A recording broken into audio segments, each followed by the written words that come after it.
amis, j'espère que vous allez bien. Je suis ravie de vous retrouver aujourd'hui pour une nouvelle présentation de jeu. Oui, on continue de faire le tour de ma cartothèque. Aujourd'hui, on va découvrir l'oracle des animaux divins de Leila Del Monte et illustré par Jamie Hanley aux éditions Vega. Alors, c'est un jeu qui traite encore du domaine des animaux. Je vous ai fait la review de l'oracle des animaux totems la semaine dernière. Je vous invite à aller voir cette vidéo si vous ne l'avez toujours pas regardée. Et, pardon, et j'avais envie, pardon, excusez-moi, de continuer sur le thème des animaux dans la cartomancie. Alors vous allez voir qu'il est très différent de celui de la semaine dernière, puisque la semaine dernière c'était vraiment sur les animaux et leur symbolisme, on va dire. Ce jeu-là, il est plus sur les mythologies, les légendes et les animaux qui sont considérés comme des dieux ou des déesses dans certaines cultures.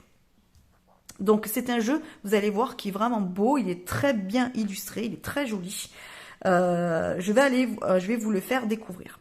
Avant de commencer la présentation, je voulais vous dire que si vous souhaitez une consultation avec moi en présentiel ou en visio, vous retrouvez dans la barre d'infos les liens vers ma page Facebook et ma page Instagram où vous retrouvez toutes mes coordonnées pour me joindre et prendre rendez-vous avec moi. Voilà, n'hésitez pas.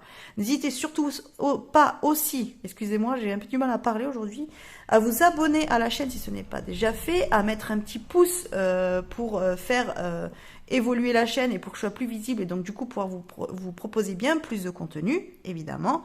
Et n'hésitez pas aussi à me mettre un petit commentaire pour me dire ce que vous pensez de ce jeu, si vous le connaissez, si vous l'avez, comment vous l'utilisez, etc., etc. Allez, du coup c'est parti, on va aller voir ce jeu. Alors déjà il se présente dans une boîte cloche, voilà, hein, couvercle et fond. Voilà. Donc, il est au prix de 24,90 € et moi je l'avais acheté à Cultura, il me semble. Alors, je vous lis le dos. Qui sont Cernunnos ou Kernunos, Kitsune, Nanook, Ganesh. Dans toutes les civilisations, il est important de se reconnecter à la dimension sacrée des animaux qui ont toujours eu un rôle liturgique dans la vie des humains.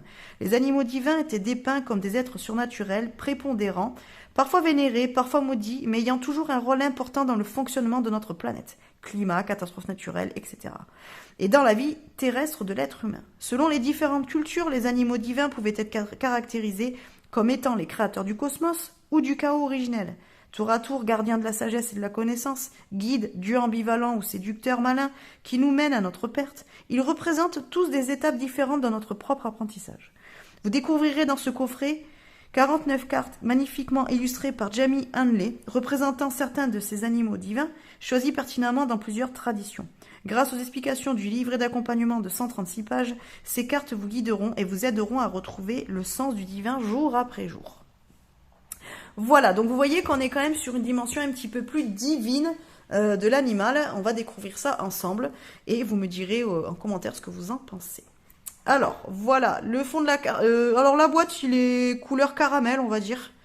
Voilà. Je sais pas vous comment vous le voyez. Moi, je vois pas très bien les couleurs, donc des fois, je peux vous dire une couleur qui n'est pas absolument pas ça. Donc, ensuite, on a les cartes dans un petit pochon doré. Voilà, il me semble qu'il est doré. Et le livret au fond.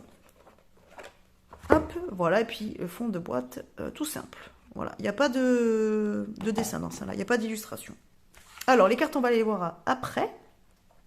Alors, en ce qui concerne le livret, donc il est quand même assez conséquent. Hein. Voilà. Alors, l'oracle des animaux divins. Voilà. Donc là, on a une petite phrase de William Blake. Et ensuite, on a le sommaire. Donc, vous allez avoir une introduction. Et on va vous présenter les différentes séries des animaux. Puisqu'en fait, le jeu, il est découpé en plusieurs séries. Donc, vous avez les animaux auspicieux. Donc avec les cartes correspondantes, les animaux guides. Ensuite, vous avez les animaux dieux ambivalents, les animaux ordre et connaissance, les animaux confusion et désordre, les animaux chimère et transformation, les animaux évolution. Donc vous avez cette série, donc les cartes elles sont classées par série. Et ensuite, vous avez des tirages qui vous sont proposés à la fin du livret. Donc vous avez une petite introduction, donc pour certains vous expliquer voilà ce que sont les animaux divins. Voilà, je vous laisserai découvrir si vous achetez le jeu un jour. Et ensuite, donc nous commençons avec la série 1 des animaux auspicieux. Donc vous avez 2, 4, 6, vous avez 7 cartes dans cette série. Alors, Ensuite, donc pour chaque carte, vous avez la carte en petit modèle, en couleur, c'est plutôt bien. Le nom, donc ici on a Cernunnos ou Cernunnos comme vous voulez. Donc le cerf, mythologie celte. Donc là, on sait de quelle mythologie vient Cernunnos. Donc cet animal divin. Donc là, on a une petite explication de qui il est. Et ensuite, vous avez une phrase avec des mots-clés. C'est-à-dire là, on dit Cernunnos représente l'abondance et la régénération. Donc ça veut dire que les mots-clés pour cette carte-là sera abondance et régénération. Et ensuite, vous avez une petite interprétation si vous avez choisi cette carte. Vous voyez, c'est très succinct. Et de l'autre côté, nous avons une visualisation. Donc, on vous propose en fait de faire une visualisation pour rencontrer Cernunnos et du coup travailler avec cet animal divin. Par exemple, là, on vous dit que Cernunnos symbolise la possibilité de transcender le vieux en renouveau. Et du coup, on vous propose de visualiser une rencontre dans la forêt avec Cernunnos et de faire, par exemple, d'y déposer à ses pieds tout ce qui n'est plus nécessaire dans votre vie, rancœur, regret, peine, culpabilité. Et comme ça vous aide en fait à faire un travail sur vous. C'est un petit peu du développement personnel, mais en passant par la visualisation. Ça, c'est chouette pour ceux qui travaillent en méditation, par exemple, et qui aiment faire ce type de travail-là. Donc ce jeu-là est bien fait pour ça. Donc ça, après, vous l'avez pour chaque carte. Donc je passe, tout est pareil. Voilà, et ensuite nous avons les tirages. Donc en tirage, on vous propose le tirage de 7 cartes, une carte par famille. Donc là, il faudra que vous tiriez 7 cartes, et à chaque fois, on vous dit dans quelle série il faut aller chercher votre carte. Par exemple, pour la carte 1, on vous dit d'aller voir dans la série animaux, confusion et désordre. Et la question sera, quelle question me pose ma situation actuelle? Donc comme ça, en fait, vous tirez 7 cartes et chaque série, en fait, va vraiment vous répondre à une question bien précise. Je trouve que ce jeu-là, il est très intéressant, il est très bien guidé. J'avoue que je ne l'ai jamais essayé, mais franchement, je pense que je vais le faire. Et si ça vous dit, on peut le faire en vidéo. Il n'y a pas de problème, vous me le dites en commentaire. Mais je trouve que ce jeu-là, il est sympa. Enfin, ce tirage-là, il est sympa. Franchement, même si vous êtes débutant, ça peut être un bon tirage déjà. Pour commencer, parce que comme vous êtes très bien guidé avec puisque vous devez tirer une carte par série, je trouve que c'est hyper intéressant. Ça évite d'avoir trop de choix et du coup trop de difficultés à interpréter les cartes. Donc je trouve que c'est plutôt intéressant. Donc ensuite, vous avez le tirage 3 cartes, passé, présent, futur. Celui-là, je vous le présente plus, vous le connaissez. Donc vous avez la carte du matin qui représente l'énergie de l'animal qui va vous guider tout au long de votre journée. Et ensuite, vous avez le tirage de la carte du soir qui vous propose de tirer une carte le soir pour trouver des réponses en dormant. Donc en fait, vous allez tirer une carte animale et vous demanderez à cet animal de vous apporter des réponses dans votre sommeil. Voilà, si c'est le type de travail qui vous intéresse. Voilà pour le livret. Donc pour les cartes. Donc hop, vous avez un petit pochon. Donc ça c'est plutôt cool parce que c'est rare maintenant que vous ayez un pochon dans les jeux de cartes. Je trouve que c'est sympa. Voilà. Et voilà le dos des cartes. Donc les cartes sont très grandes. Vous voyez, si je la pose dans ma main. Donc moi c'est impossible de battre les cartes comme ça. J'y arrive même pas. Je suis obligée de le faire sur le dessus. Enfin, en tenant le jeu droit, quoi. Donc, là, vous avez le dos. Voilà. Les tranches, elles sont dorées. Bon, vous voyez, les tranches, comme d'habitude, s'abîment dès que vous commencez à utiliser le jeu. Voilà. Bon, ben ça, c'est pour tous les jeux pareil. C'est très rare les jeux qui ne s'abîmeront pas. Sauf s'ils sont des jeux de très bonne qualité. Mais en général, voilà, les jeux mass market, attendez-vous à avoir toujours le doré ou la couleur sur les tranches qui se barrent un peu. Enfin, voilà, ça... c'est pas que vous utilisez mal votre jeu, c'est juste que clairement, ça s'abîme. Voilà. Alors, je vous descends un petit peu pour que vous voyez les cartes. Donc, voici comment sont nos chères cartes pour représenter nos animaux divins. Alors, en haut, vous retrouvez donc le nom de la série. Donc, ça vous permet quand même de plus vite retrouver dans quelle série ça fait partie tel ou tel animal. Et ensuite, vous avez le nom de l'animal divin avec sa mythologie. Voilà, donc là, on a Cernunnos, donc la chouette, Amsa, la licorne, Nanook, Quilin ou Quilin, je ne sais pas comment ça se dit, requin d'Akuwaka, Fidji, Alkonost. Donc vous voyez, on a déjà vu beaucoup de cultures différentes. Hein. Amihan ou Amihan, Philippines. Dauphin en Grèce. Ganesh en Inde. Nandi. Pégase. Alors les cartes, elles sont hyper lumineuses, je trouve. Sintolo. Corbeau. Coyote. Femme biche. Kitsune. Pan. Puka. La sirène en Grèce. Eravata. Bifu. Bedawangnala. Bali. La femme araignée, amérindien. Garuda en Inde. Narisima en Inde encore. Nout en Égypte. Fenrir nordique. Le Minotaure en Grèce. Reiju au Japon. Set. Anne en Inde. Wishonsen, amérindien. Zmei, Russie. Baku, au Japon. Boudipalien. Cygnos. Nu ou nous, je ne sais pas comment ça se dit. Le phénix. Selkies en Écosse et en Irlande. Singe en Chine. Pardon, aigle d'or. Excusez-moi. Akamata au Japon. Odumla, nordique. La biche blanche. Alors, Goulin Boursti, nordique. Lungta, Tibet. Et enfin, Navagunjara, en Inde. Voilà pour ce jeu. Alors, n'hésitez pas à me dire en commentaire comment vous le trouvez, hein, si ça vous inspire, ça vous inspire pas. Alors, comment j'utilise ce jeu? Déjà, j'utilise pas pour faire des tirages, par exemple. J'utilise pas pour faire de la guidance. Vous pourriez le faire, la divination, vous pourriez aussi. Ceci dit, moi, je ne connais pas assez toutes les cultures et toutes les légendes autour de tous ces animaux divins.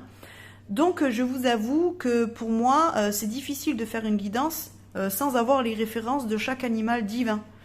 Je ne sais pas pour tous à quoi ils sont rattachés. Comme symbolisme, par exemple, je ne connais pas la légende autour de ces animaux-là. Donc, forcément, c'est difficile pour moi de faire une guidance. Alors, si vous, ça vous inspire et que vous arrivez à faire une guidance de manière très intuitive, sans connaître les animaux, eh bien, tant mieux. Donc, vous pouvez très bien utiliser ce jeu-là pour faire de la guidance. Si vous connaissez très bien les mythologies autour de tous ces animaux légendaires et divins, eh bien, très bien, parce que ça veut dire que quand vous allez voir les cartes, vous saurez à quoi ils correspondent et quel symbolisme ils ont. Donc, ça vous permettra quand même de pouvoir interpréter les cartes et de pouvoir avoir un joli tirage, une jolie guidance, sans avoir à vous référer au livret. Moi, clairement, quand j'utilise ce jeu-là, je ne connais pas les cartes, je ne connais pas les symbolismes, donc forcément, je suis obligée de me référer au livret, donc c'est pour ça que je n'utilise pas pour faire une guidance intuitive ou un tirage intuitif.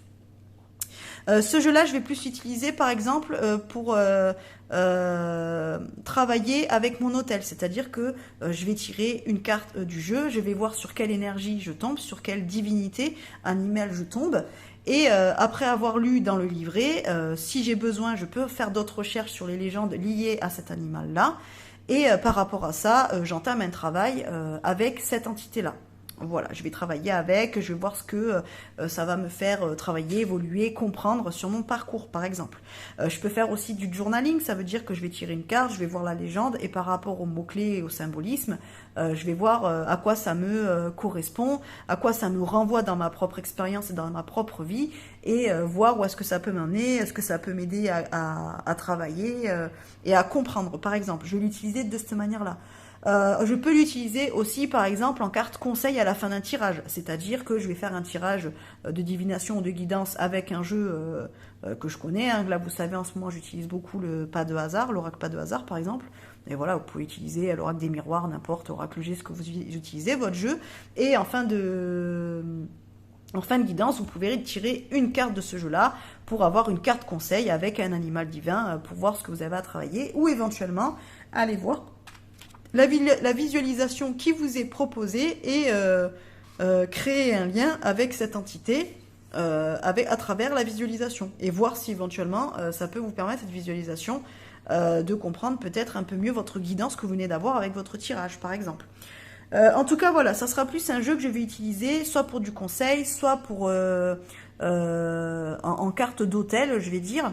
Voilà, une carte pour faire du journaling, de l'introspection, ça peut être aussi, mais je ne vais pas faire de guidance ou de divination avec. Voilà, c'est un jeu que j'utilise rarement, hein, je vous l'avoue que c'est pas un des jeux que j'utilise le plus, mais parfois quand j'ai besoin de rentrer en connexion avec un animal ou que j'aime bien avoir leur message à eux, leur symbolisme, parce que ça me parle en tout cas, je vais utiliser ce jeu-là, je vais tirer une carte et puis je vais voir où est-ce que ça m'amène et ce vers quoi je dois aller travailler, par contre, ce vers quoi je dois aller. Donc voilà de la manière dont moi je l'utilise. Au niveau des cartes, pour 25 € c'est correct. Voilà, c'est pas trop fin, on va dire c'est du standard, hein, mass market, rien de plus, rien de moins. Pour les mélanger, alors je vous remonte un petit peu. Pour les mélanger, ils se mélangent facilement. Il n'y a pas de problème. Les cartes peuvent sauter aussi, il n'y a pas de souci. Voilà, vous voyez. Donc, il n'y a pas de problème. C'est juste que si vous avez des grandes mains, vous pouvez faire dans ce sens-là. Moi, perso, je peux pas, donc je suis obligée de les battre debout. Bon, vous avez l'habitude, hein, la plupart de mes jeux, je suis obligée de les battre comme ça, de toute façon. Et puis, voilà. Donc, bon, après, elle glisse bof, bof. Voilà, il y a des jeux où vous faites comme ça, bim, ça fait un super joli éventail. Bon, là, pas trop. Pour les étaler, c'est pareil, ça s'étale pas parfaitement. Bon, voilà. Elles accrochaient un peu entre elles, mais sinon, après, voilà, hein, les cartes sont quand même de bonne qualité. Enfin, franchement, pour 25 €, la qualité, elle est correcte. Hein. Voilà, les cartes, elles sont quand même brillantes. Je pense pas qu'elles s'abîment quand même aussi rapidement que d'autres jeux. Ça passe. Voilà, le seul truc, c'est que oui, effectivement, vous allez perdre vite le doré sur les côtés, sur les tranches. Mais bon, ça, voilà, c'est pour tous les jeux pareil. Moi, la plupart de mes jeux, enfin même quasi tous mes jeux, les tranches s'abîment, quoi. Il n'y a pas grand-chose à faire. Voilà, c'est juste du truc collé, on va dire. Donc, voilà les amis. Écoutez, j'espère que cette présentation de jeu vous aura plu. Je vais continuer de toute façon à vous en faire d'autres. N'hésitez pas à me mettre en commentaire le mot divin si vous avez vu la vidéo en entier et qu'elle vous a plu. N'hésitez pas à me partager votre expérience avec ce jeu si vous l'avez. Comment vous l'utilisez, si ça vous parle, est-ce que vous l'utilisez de manière intuitive ou est-ce que vous vous référez automatiquement au livret, quelle légende vous préférez par exemple, est-ce que vous aimez telle ou telle mythologie, qu'est-ce qui vous parle. Vous pouvez aussi me dire peut-être si le jeu vous a plu, que vous aimeriez que j'utilise parfois dans mes guidances pour vous donner une carte conseil. Voilà, n'hésitez pas à me le dire aussi. Et puis comme je vous ai dit en début de vidéo, si vous voulez une consultation avec moi, vous regardez dans la description, vous allez sur ma page Facebook ou Instagram et vous retrouvez toutes mes coordonnées pour me joindre. Voilà, n'hésitez pas à liker, à vous abonner, à partager, tout, voilà, tout comme d'hab, quoi. On continue à faire sa petite pub. Et sur ce, je vous dis à bientôt dans une prochaine vidéo. Des bisous!